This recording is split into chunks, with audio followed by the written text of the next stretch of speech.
Advance booking തരംഗമായിട്ട് അല്ലു അർജുൻ നായകനായിട്ടെത്തിയ Pushpa 2. Hello friends, എല്ലാവർക്കും മൂവി ടോക്സ് അറിവിന്റെ പുതിയൊരു വീഡിയോ ടെസ്റ്റ്. അതാപ്പുന്നത്തെ വീഡിയോ നമ്മൾ പങ്കുവെക്കാൻ പോകുന്നത് സുകുമാരന്റെ ഡയറക്ഷനിൽ അല്ലു അർജുൻ നായകനായിട്ടെത്തുന്ന പുഷ്പ 2 എന്ന് പറയുന്ന സിനിമയുടെ അഡ്വാൻസ് ബുക്കിംഗ് ആദ്യ കളക്ഷൻ റിപ്പോർട്ടാണ്. വീഡിയോ ആദ്യമായിട്ട് കാണുന്ന സുഹൃത്തുക്കളാണെങ്കിൽ പുതിയ സിനിമാ വിശേഷങ്ങൾക്കായിട്ട് ഇപ്പോൾ തന്നെ ചാനൽ സബ്സ്ക്രൈബ് ചെയ്ത് നോക്കുക. അല്ലു അർജുൻ, ഫഹദ് ഫാസിൽ, രശ്മിക മന്ദാന തുടങ്ങിയവരെ കേന്ദ്ര കഥാപാത്രമാക്കി സുകുമാർ അണിയിച്ചൊരുക്കുന്ന ചിത്രമാണ് പുഷ്പ എന്ന് പറയുന്ന സിനിമ. പുഷ്പ എന്ന് പറയുന്ന സിനിമ ആദ്യ ഭാഗത്തിന്റെ തുടർച്ച തന്നെയാണ് പുഷ്പ 2 ദി റൂൾ എന്ന് പറയുന്ന സിനിമ. എന്തൊക്കെയാണ് അഡ്വാൻസ് ബുക്കിംഗ് ചിത്രം തരംഗമായിട്ട് മാറുന്ന കാഴ്ച നമ്മൾ കണ്ടത്. ബിസിനസ്സിലൂടെ മാത്രം ഏകദേശം 1085 കോടിക്ക് മുകളിൽ കളക്ട് ചെയ്ത ചിത്രം ഇപ്പോൾ അഡ്വാൻസ് ബുക്കിംഗ് ഇന്നലെ ആരംഭിച്ചിട്ടുണ്ടായിരുന്നു. അഡ്വാൻസ് ബുക്കിങ്ങിലൂടെ മാത്രം ആദ്യം ഒറ്റ ദിവസം കൊണ്ട് വിറ്റുപോയിരിക്കുന്ന ഏകദേശം 35 കോടി രൂപയോളം ടിക്കറ്റുകളാണ്.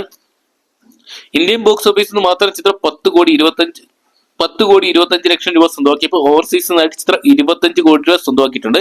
എന്തൊക്കെയാണ് ചിത്രത്തിന്റെ ബുക്കിംഗ് വലിയ രീതിയിൽ മുന്നേറുന്ന ഒരു കാഴ്ച കാണാൻ സാധിക്കുന്നത്. ഇന്നലെ 24 മണിക്കൂർ കൊണ്ട് മാത്രം ഏകദേശം ബുക്ക് മൈ ഷോയിൽ നിന്ന് മാത്രം ഏകദേശം 2,18,300 ടിക്കറ്റിനടക്കമാണ് മുകളിലാണ് വിറ്റുപോയിരിക്കുന്നത്. എന്തൊക്കെയാണ് ചിത്രത്തിന് റെക്കോർഡ് കളക്ഷൻ തന്നെ ആദ്യ ദിനം സ്വന്തമാക്കാൻ സാധിക്കുന്നതാണ് പ്രതീക്ഷിക്കുന്നത്. ഒരുപക്ഷെ ഒരു 150 മുതൽ 200 കോടി രൂപ വരെ ചിത്രം ആദ്യ ദിനം Indian box office worldwide box ഓഫീസിനായിട്ട് സ്വന്തമാക്കുന്നതാണ് പ്രതീക്ഷിക്കുന്നത്.